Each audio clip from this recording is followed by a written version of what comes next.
The broadcast is now starting. All attendees are in listen-only mode. Hey everyone. So it's just about 11 o'clock now. So I am just gonna get started, I think. It looks like there's kind of people slowly coming in here, and I'm thinking that there might be a few less people on the call than in previous weeks, just because of the whole coronavirus situation. So um, yeah, if anybody wants to kind of view this afterwards, we'll be sending out the presentation afterwards, like we've done in previous weeks, and people can kind of take a look and review and re-listen as they please. Yeah, we can get started. So as previous weeks, we have the introduction here. So I'd like to introduce you to the Developing Volunteer Positions presentation as part of the 2020 Volunteer Screening Series. So my name's Graham Dearden, and I work with Volunteer Alberta. Volunteer Alberta is a provincial organization that helps nonprofits do their work better. So we provide resources and education to help promote and strengthen the nonprofit sector.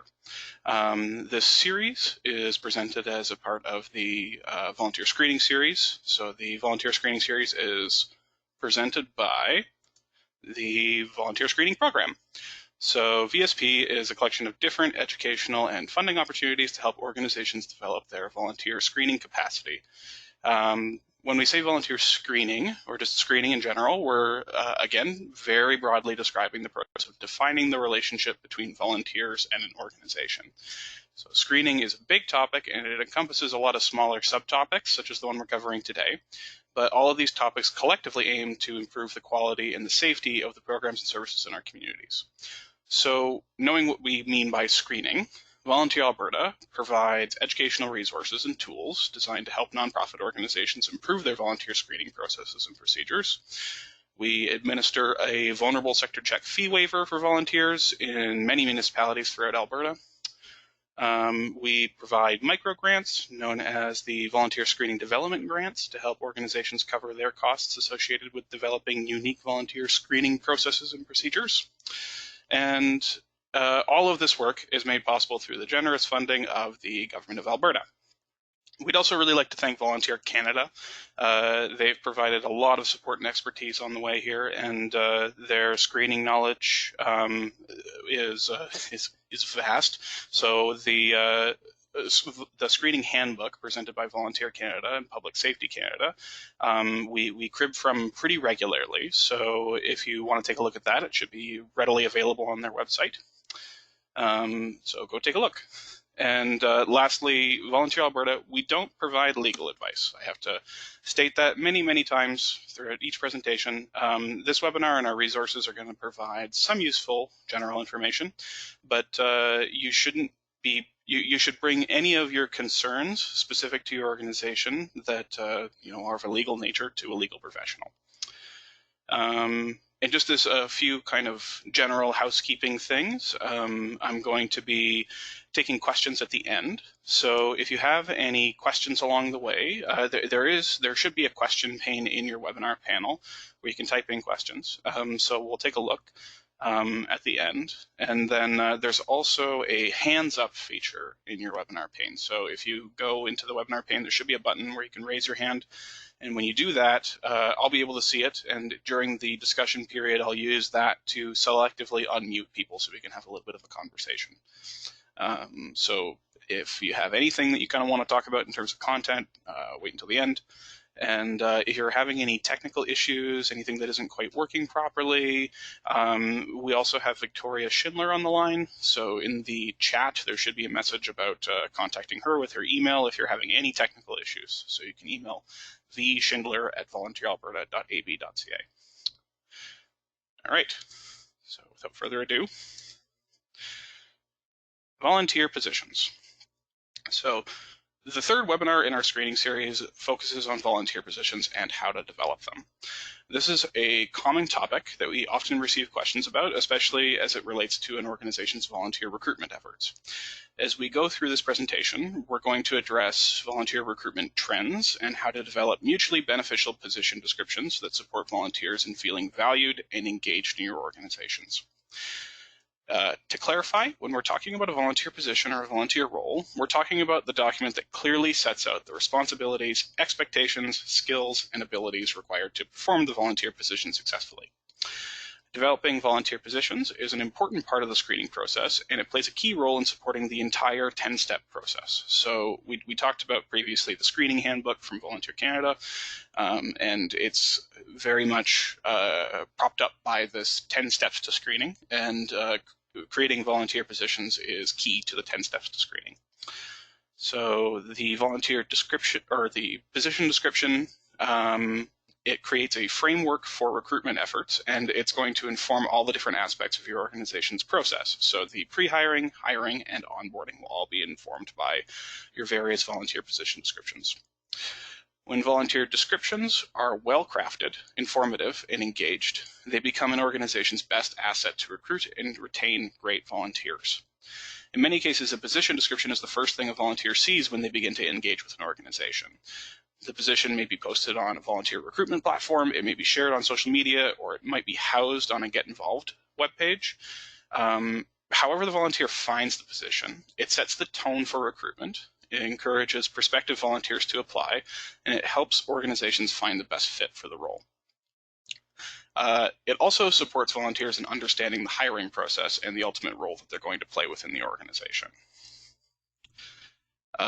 Lastly, though, when we look at nonprofit human resources, because this is all kind of related to human resources in some way, when we look at nonprofit human resources, we have the same responsibilities to volunteers as we do to paid positions. So volunteer recruitment should have the same thought, care, and attention as recruiting paid staff. Organizations are responsible for the work carried out on their behalf, and whether it's done by volunteers or paid staff, they're responsible for the way they engage people regardless of their employment status.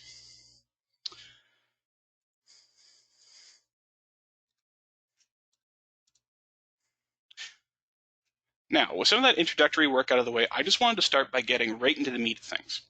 So we're going to start running through the basic components of a volunteer position, section by section, just to kind of establish what we're talking about here.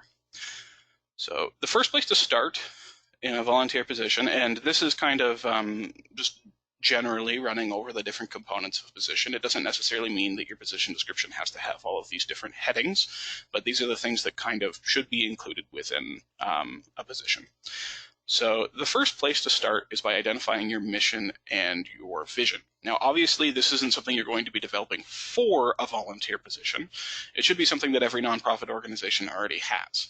But it's really important here because volunteers want to give their time and effort to a cause they believe in. So naturally, they'll want to know what your mandate is. So telling them what your organization does and the basic idea of your work in a memorable sentence or two can be really key to engaging volunteers. So we have an example we actually pulled from Volunteer Connector.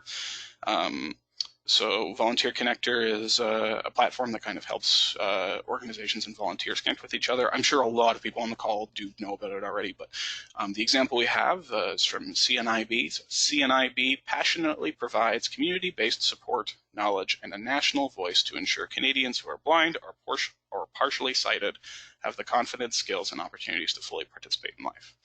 Now, that's just an example. Something like that, it just helps volunteers understand what you do. The next part here, the project or position describes the goal of the volunteer project or role and explains how it contributes to your mission. So this is where you're going to start talking broadly about the volunteer position and what it means and why it's being done. A lot of the specifics of the position are built out in other sections, so this is more of a broad description, it's kind of a summary. Next part, tasks. Make sure that when you're developing a volunteer position that you clearly list the tasks that are involved in the work. So list specific tasks and responsibilities that the role is going to encompass. And when we talk about tasks, it's best to stick with the specific and measurable variety. A volunteer is going to be looking at this information to determine what they'll actually be doing, so abstract and nebulous tasks will not help them get there.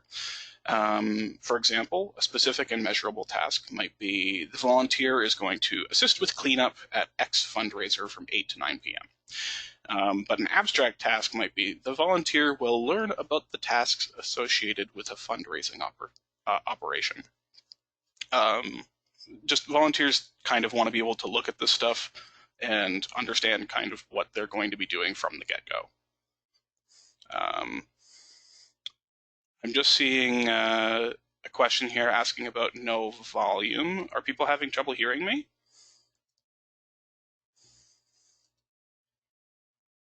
From my end, I'm seeing audio from my end. So if anybody is having excess trouble hearing me, just let me know. Okay, cool. Thanks, everyone. just troubleshooting there. Okay, next one.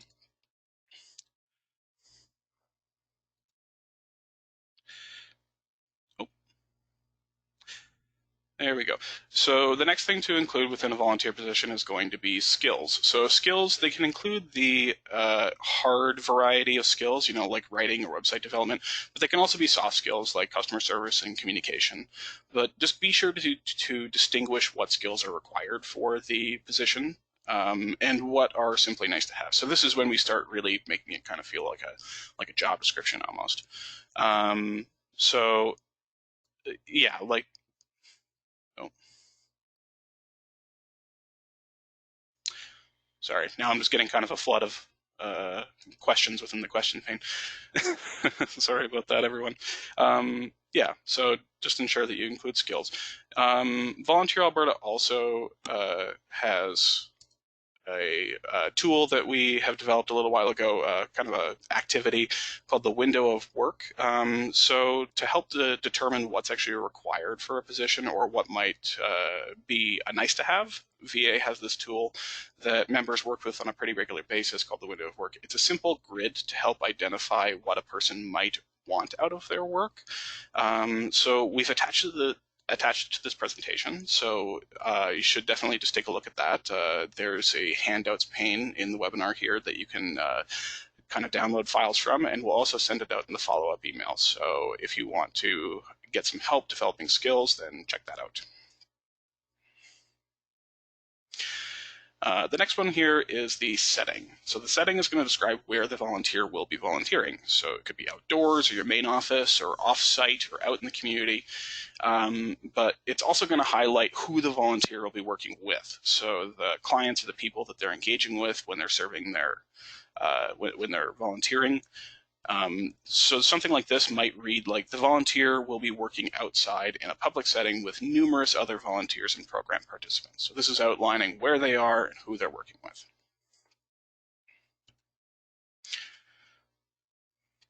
Next, we have the schedule and time commitment. So in a position, it's great to also outline what the schedule is. You should probably be answering common questions like, how long will this position last? How many hours per week is it going to be? Can the volunteer determine their own hours, or is the position flexible? Is the job time sensitive? Is it during certain months of the year? Are there date-specific events or project deadlines that are involved with the position? So this is all pretty important information. Give the volunteer an understanding of the length of time they're going to be spending with your organization and the commitment that's required. Every volunteer position is a bit different, so a volunteer might come in with mismatched expectations if this isn't completed.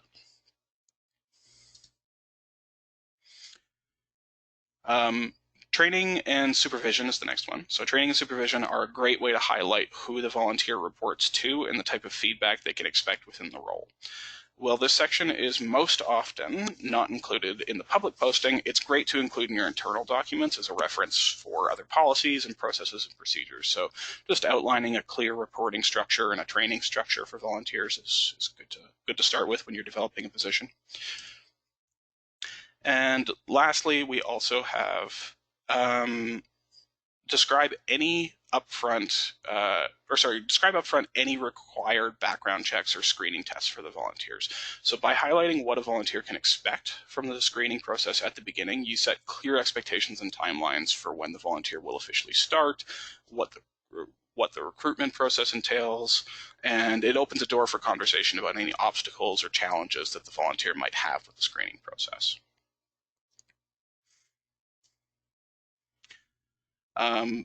To better illustrate some of the concepts above, we thought it would be a good idea to take a look through the same resource, but with the previous with the previous sections, but with a sample included. So this posting, it's been adapted from an existing posting on Volunteer Connector. We've also attached a sample volunteer position template to this presentation if you'd like to use it. As you can see, this starts with a mission statement, so it's very broad, but it does give a potential volunteer an idea of what broader goal they're going to be contributing to. So, we deliver innovative programs and powerful advocacy that empower people to live their dreams and tear down barriers to inclusion. We're just going to run through this pretty quickly. I know that people do have work to do. So the project or position, when taking a look at the position description here, you'll see some key information come out here that will give the volunteer an idea of what the position entails, just beyond helping the actual organization. So this description can actually be fleshed out quite a bit, but for our purposes, we've left it short. So use this space to summarize the volunteer position. So the CNIB is looking for a volunteer who would like to engage in combat-oriented video games such as Mortal Kombat or Street Fighter with a participant in the Vision Mate program. Tasks, here we'll get into specific tasks. So again, this section can include a lot more information, but for this example, for the example that we've included involves the other work that the volunteer does in addition to their portion of the role that's focused on gaming. So they do that work, but they can also help program participants engage in other activities. So they are generally doing one-to-one mentorship, they provide companionship, and they can help with other things such as reading, art, or other creative activities.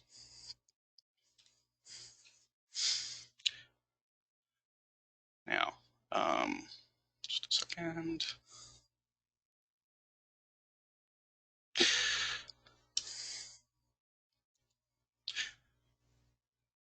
Now, with the skills, the experience should be, you really want to treat this volunteer position kind of like a job description when you start getting into skills. So this description doesn't have to be shared publicly as is, but this information should be readily available and done in advance in form of planning and transparency.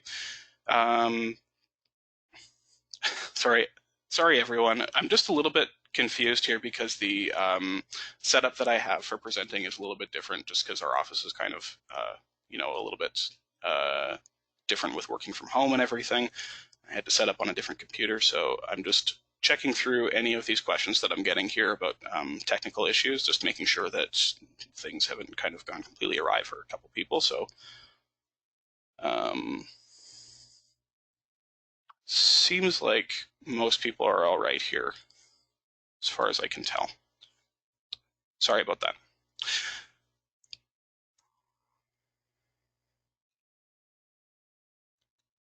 Okay.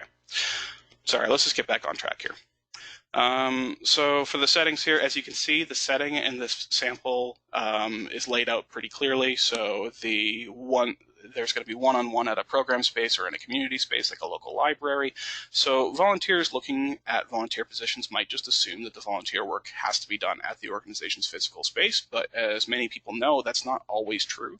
So if that isn't true, it's good to actually state it within a volunteer position like this. So this is a chance for you to start thinking about whether or not your volunteers need to be in a physical location as well. Can your work be done remotely? This is a really good question to start asking yourself, especially in times like this. Is there volunteer work that can be done outside of the office? There's a lot of people working from home right now, so that's really important to think about. The next one here, schedule and time commitment. So this is going to be a big one. The mismatched expectations can be generated right here. So we have once a week for a minimum of 1 year. But if a volunteer is coming in expecting to be doing 1 to 2 hours every month, then they're going to be a little bit overwhelmed by a position like this. So it's good to lay that stuff out first. Next, training and supervision. As you can see in the example here, this outlines where the volunteer fits into the organizational structure. So laying that out, laying out who the volunteer reports to, and if they have regular opportunities for check-ins and evaluation, it might make the volunteer feel more confident during the onboarding process. So if this information is out there from the start, then they'll kind of know that there is a reporting structure and people to kind of take care of them, especially during complicated positions. No one wants to really be stuck in a position where they can't tell if they're performing their duties correctly, so it's good to have some supervision, especially in positions like this. And lastly, this position lays out clearly what the screening process is going to look like. So the volunteers often see these steps as barriers because they want to start volunteering as soon as possible. So this screening work can be laid out in advance as an effort to manage expectations. So if they know that all of these steps, like interview, reference check, police information check with vulnerable sector search, need to be done in advance, then it'll kind of help them understand before they even apply or talk to you about doing the position, what is actually entailed to start volunteering. Okay, so with all of that out of the way, I want to start getting into a little bit more of the theories behind this stuff. Now that we have a clear idea of what we're talking about when we say volunteer position, we can start talking about some of the topics that orbit these positions. So let's start by talking about an organization's responsibilities with respect to the law. When looking at human resources from a screening perspective, we are most often concerned with questions related to volunteers in the law. So these questions might include, when are volunteers deemed employees under the law? When are volunteers treated as employees of an organization? Are organizations viewed as employers with respect to volunteers? And what does that mean in terms of the relationship and the obligations they have to each other? Do volunteers have the same rights and protections as paid employees? So legislation varies from one area of law and jurisdiction to another, so it can be difficult to find consistent answers to these questions. But as organizations, we need to know which social policies and legislation govern our actions and volunteer engagement at various levels.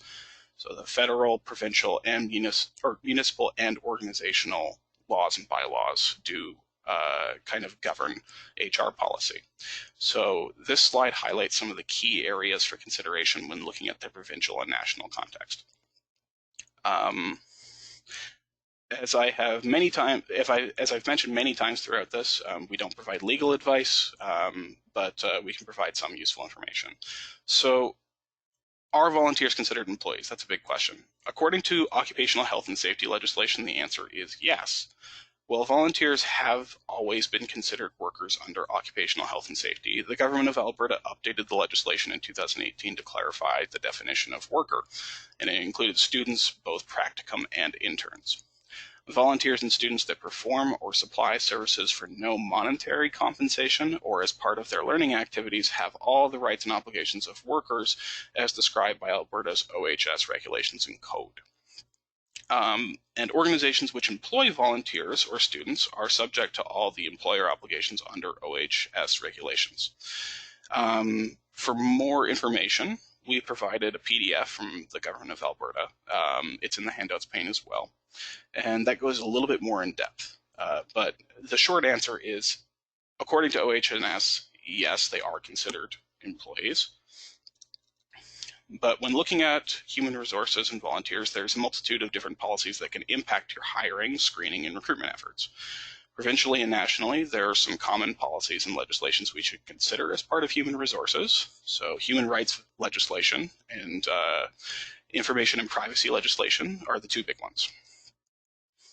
Human rights is the one area of legislation that is most consistently applied to volunteers and paid staff across jurisdictions.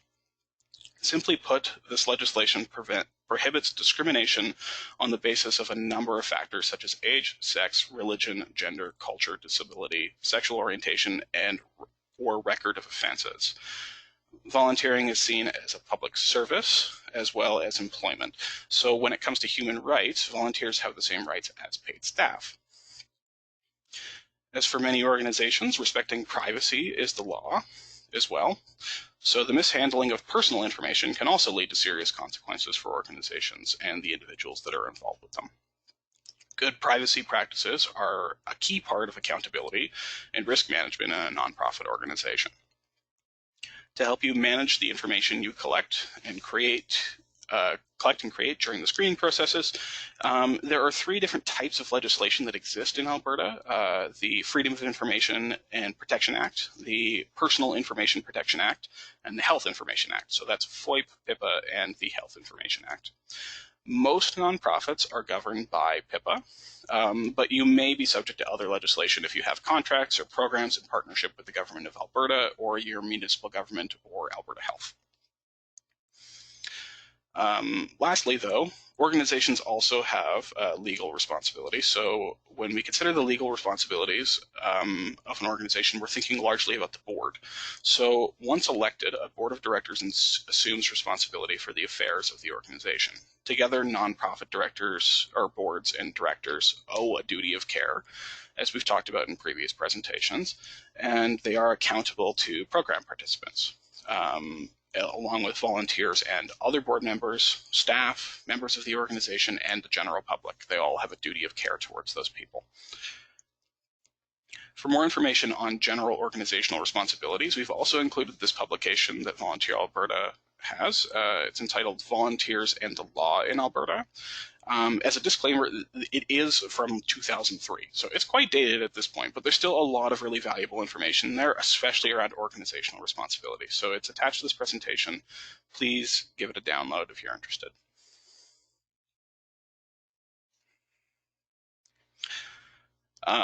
So there's often a misconception that human resources for volunteers is different from human resources for paid employees, and that isn't always the case. In fact, the same human resources practices apply regardless of whether you're looking to onboard a volunteer or a paid employee.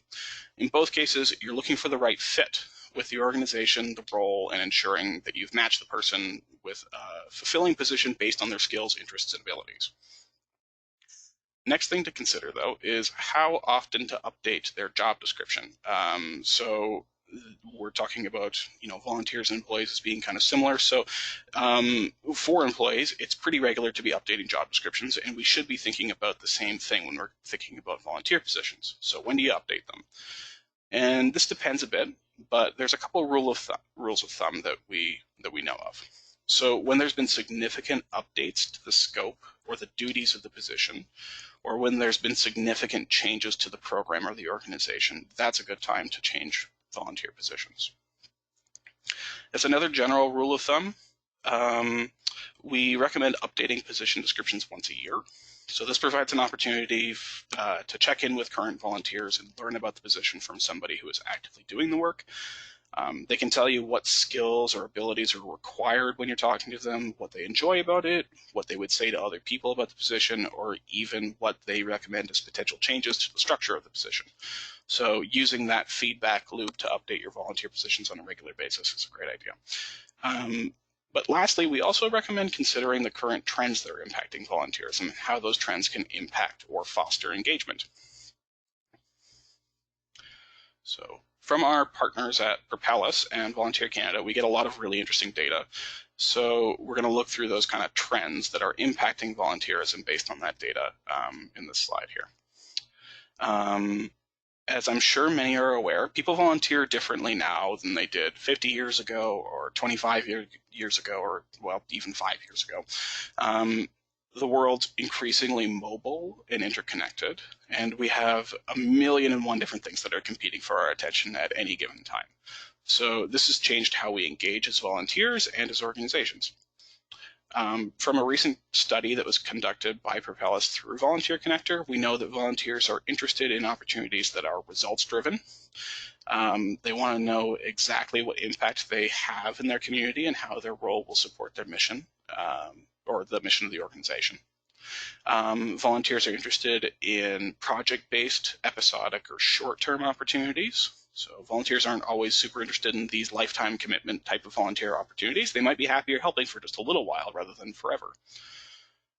We know volunteers are also looking for skills-based opportunities that support advancement personally and professionally.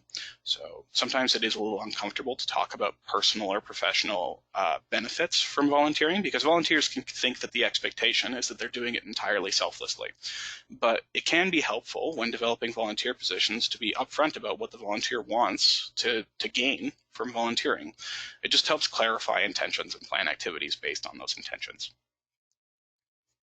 Volunteers also increasingly want positions that embrace their own individual interests, motivations, and passions. So again, like any other job, a volunteer would prefer to do work that aligns with their interests rather than work that they don't care about. So it seems kind of obvious, but it does show up in the data. But we also know that volunteers are engaging with positions differently. So volunteers are looking for flexible opportunities that fit their schedules. And it's also becoming a lot more appealing for volunteers to work within a flex schedule. So gig work is becoming a lot more common for people around the world, and it's becoming harder and harder to have particular times every week, month, or year to volunteer. So having those flexible opportunities is really great for volunteers. It helps them engage. Kind of 21st century volunteers, as we'd call them, they also really like informal or even virtual opportunities. And volunteers are also really interested in positions that start right away. So research has shown that in Alberta, there's a huge barrier to engagement when volunteer positions take a long time to get started. So the screening process is actually incredibly it is incredibly important, but it can also take a really long time to go through. So there's a trade-off in volunteer engagement when we're factoring in the amount of time that the screening process takes. Because if it takes a really long time, it actually results in people possibly falling off the map. Screening for particular positions should be adapted to factor in that impact on volunteer engagement as well. And lastly, the people in Alberta that are volunteering in urban centers, it tends to be more people within their mid-30s. They're often newcomers looking to build their language skills, or they're individuals transitioning between careers or education and the workforce. So they want opportunities that enhance their skills and abilities, and these volunteers also engage with more than one cause throughout the month. So they tend to gravitate towards those more episodic, informal, or group volunteer opportunities. In contrast, though, rural volunteers, they tend to be more within their early 50s, and they can volunteer weekly, often for multiple different causes, but the primary motivation is a desire to support their community and their community. So they tend to look for those longer term opportunities and are more formal volunteers. In general, they find opportunities through their social networks and community organizations as well. So that's where the rural volunteers tend to hear about things. When looking at these trends in volunteering, we can also look at the flip side and look at why people aren't volunteering. So the first one is that they don't have the first reason that we've kind of found, and this is based again on research from Propellus, they don't have the time. So this is especially common in younger volunteers who may work irregular hours or gig work. It's really hard to commit to volunteering when your schedule is always up in the air. So that's a big one. The next one, nobody asks them. This might seem a little bit odd from organizations that ask people to volunteer all the time, but it's a common issue amongst potential volunteers. They know nonprofit organizations exist in their communities, but somehow those calls for volunteers just don't make it to them. The next one, they don't see the impact of what they're doing, and this is because volunteers are passionate. They want to put their passion to work and see the results. So that positive feedback loop, it generates future volunteers. And if they don't see the impact of what they're doing, often they just end up stopping.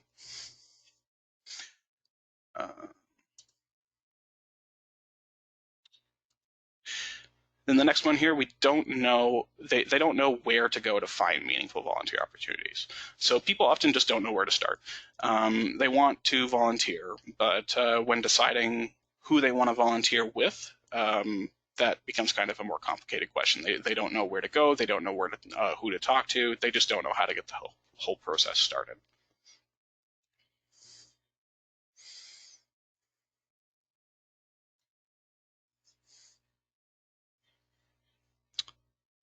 My computer is lagging here. There we go. Perfect. All right. Now, as you can see here, there's a little bit of a gap between how volunteers might typically or might like to engage with the organization and how organizations typically structure volunteer positions. So traditionally, organizations, they're going to design the volunteer role because we need a position filled, but they might not always take the time to think about who fills the role. So the volunteers who fill these roles are also more traditional volunteers usually. So they're these people who are kind of looking to just help their community. It doesn't really matter what position they're in, they just want to fill. Traditional volunteers fill all types of roles that organizations already have developed and need people to come in consistently to fill. So traditional volunteers, they might be, the people who show up every Thursday evening to make meals for a church, or they might be the people who show up to your fundraising events year after year, or they might be the people who volunteer for your kids' sports teams. We all need these volunteers. And for the most part, these volunteers are just going to show up at your doorstep looking for volunteer roles. So it's important to note that these positions are always needed, and hopefully there'll be people willing to fill them. But in a lot of ways, this traditional volunteer position development approach, it removes the human aspect from human resources, and it often doesn't yield the types of results that we'd like. So these types of roles typically result in a lower engagement, higher turnover, and a lack of drive within volunteers. But when we're kind of operating in a little bit more of a contemporary mindset about volunteer position development, we start talking about skilled volunteerism. So we bring the human aspect back into the equation. It's not just about having somebody fill the role, it's about finding the best fit for the role and the best fit for the organization. So we give equal importance to our organization and the volunteer when designing the volunteer roles. We understand our organization, what the mission is, what our vision and values are, and what work needs to be done to fulfill those things. We also understand our internal culture, our brand, our personality, how we work as an organization or as a team, and we think about the type of person that would be the best fit for the organization and start actively recruiting from our network. We also often will design the role with flexibility in mind and think about how a volunteer is an individual with different skills and abilities that could be of benefit to our organization. So this is all about people engagement. It's about putting the human back in the human resources. It doesn't just throw out the old ways of doing things, but it brings a fresh approach that is different from just having a position filled regardless of who it is. And it makes people feel valued. So whenever I'm kind of talking about this topic, I always give a little bit of an example personally. So I volunteer with an organization called SNAP in Edmonton. It's an art studio, and I remember a little while ago, I was in the studio one day, and they know that my background is I actually have a background in factory work, and I use a lot of the different I use a lot of equipment within the studio that I've also used within my professional experience in the past. So with this studio, there's actually a person who kind of fulfills a volunteer management role along with managing the studio. And she asked me one day, she said, I'm doing a grant up for this new piece of equipment that we would like to get into the studio. And I think I've heard you talking about using this type of equipment in the past before. And she asked if I'd be willing to do a little bit of research and find quotes because she didn't know anything about the equipment. So we talked about it for a little bit, figured out what she needed, and within the week, I had helped her out with finding the quotes for the grant proposal, and I had also written a letter of support to complete it.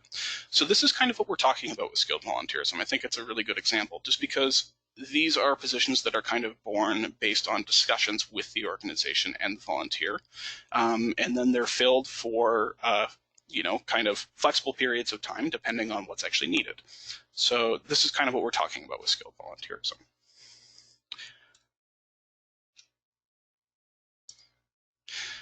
Now, at this point, you might be losing track of how this is connected to screening, and I do understand if you feel that way. So to close this presentation out, I know we're about 5 minutes over time here, but I think we should look at that again. We should see how this is connected to screening. So the position description we've attached to this presentation, it includes a section to identify risk and policy as well. And this is because it's very much related to volunteer screening. Screening at its core is a form of risk management. So it's important to treat the position development process also like you would manage risk. So how can you structure your positions with respect to risk is a question that you should be asking yourself during the position development process. Screenings are a really far-reaching process, and when we make decisions based on risk and policy, we also make decisions that impact volunteer engagement. So if you have a screening process that's applied the same way for every single volunteer, regardless of risk level, then you might create unnecessary barriers for volunteers to engage in low-risk positions. It's also easier for volunteer managers to feel like the volunteer positions in an organization just exist and it's their job to fill them. But if we're nimble organizations that are actively working to improve community safety and volunteer engagement, it's important to think about volunteer positions as something that can be changed and altered and adapted depending on many different circumstances. So an example that I like to give when I'm talking about this topic is of a volunteer position that I actually reviewed about a year ago for the volunteer screening programs VSC fee waiver. So the organization that I was reviewing, they had a number of different volunteer positions throughout their organization, all dealing with various levels of risk. So they had a theater to present some programming, and some volunteers helped vulnerable people viewing their programming and some didn't. But they had one particular volunteer position that I remember. It was a reception volunteer whose responsibilities were about 95% low-risk duties. So taking coats, directing people to washrooms, setting up and cleaning the reception table, things like that. But for some reason, the volunteer was also tasked with taking seniors with mobility issues to the theater through a back entrance alone. It required them to regularly be responsible for the safety of vulnerable people in a private setting. So even though there were plenty of other volunteers that already dealt with vulnerable people in the organization and could be tasked with this duty, this reception volunteer would also have to go through the same kind of screening process as somebody who had been screened according to a high level of risk. So if the position was structured a bit differently, the entire screening process might be a bit different, because the screening process should be flexible to the level of risk, policy, and the responsibilities involved in the position. So when we talk about skilled volunteerism, it becomes related to volunteer screening because it all has to do with assessing how you can deploy your volunteers based on various pieces of information. When you deploy them in a skilled volunteer position, how you've structured that position will still play a role in your individual and organizational duty of care. So that's one of the big kind of takeaways that I'd like you to remember here.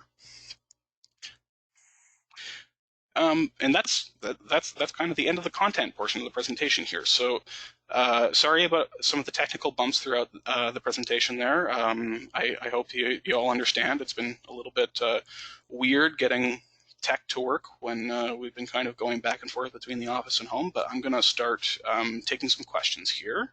So I'm going to first call on people who have their hands up in the attendees pane.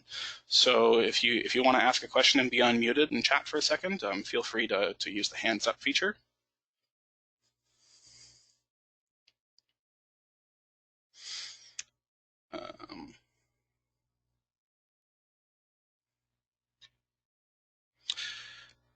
Okay. I'm not seeing anybody with audio questions, but I do have a question within the questions pane here. So it's from Nicola, who has since left, I guess, but it said that she's read that when baby boomers retire, they're going to occupy a large portion of the Alberta volunteer base. Can you verify this? I think that would probably be true. Retirees are notorious for volunteering quite a lot of their time. I actually personally live within was a housing co-op, and the volunteer time that's dedicated from all of our different members is proportionally taken up by people who are retired. And this is actually a pretty common thing across the volunteer sector. I think that you're definitely going to see, as baby boomers retire, there's going to be a lot of volunteering that's done by them for sure. I have a question that's been noted here from Radka. Where can we find the recording of this presentation? So I'll be sending out a recording of the presentation. It's kind of a link to go to webinar, like I've done in previous weeks, to all of the attendees and the people who had registered for this presentation. So that will go out along with all of the different handouts that are attached to this presentation here. Okay. Does anybody else have any questions or anything that they'd like to ask?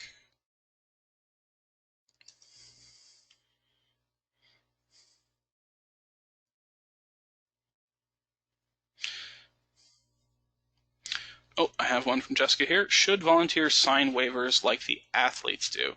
What kind of waivers do you mean, Jessica? Oh, at sporting events.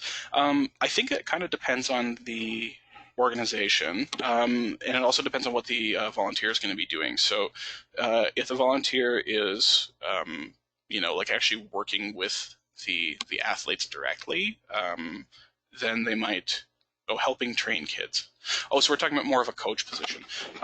So yeah, I would say that having some type of documentation might be helpful. I don't think that it would necessarily be the same as the waivers that an athlete would sign.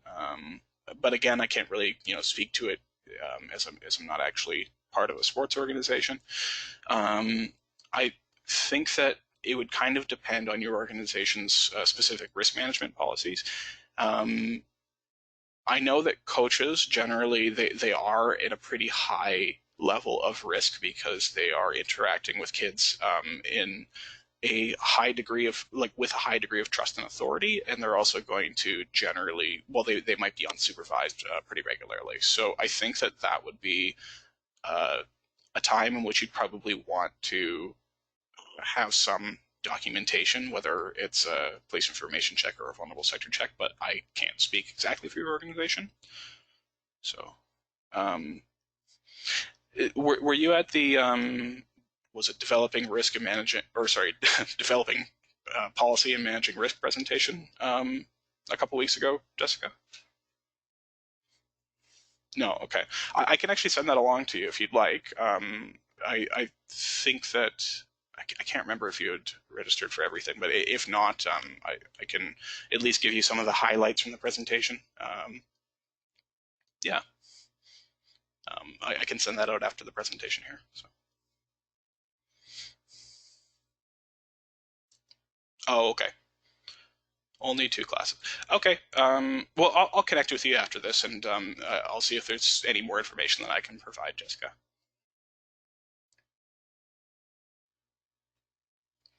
Cool. All right. Is there anybody else here that had any questions?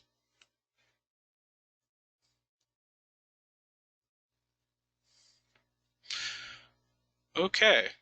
Oh, nope. I think it's looking pretty clear here. It's pretty quiet at this point. Um, yeah. So I'm gonna give one last call out for questions. If you have anything, I'm gonna close the webinar in probably about 30 seconds here. So last chance.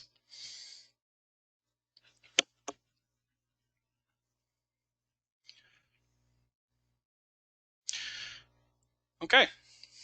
Well, I think that about does it.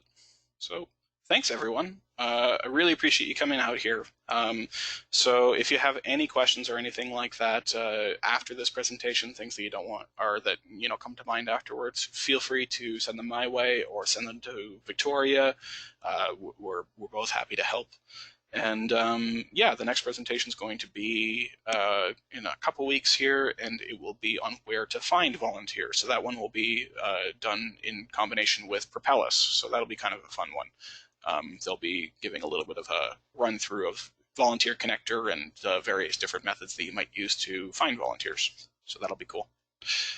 Thanks again, everyone. Thanks for coming. I'm going to close the webinar now.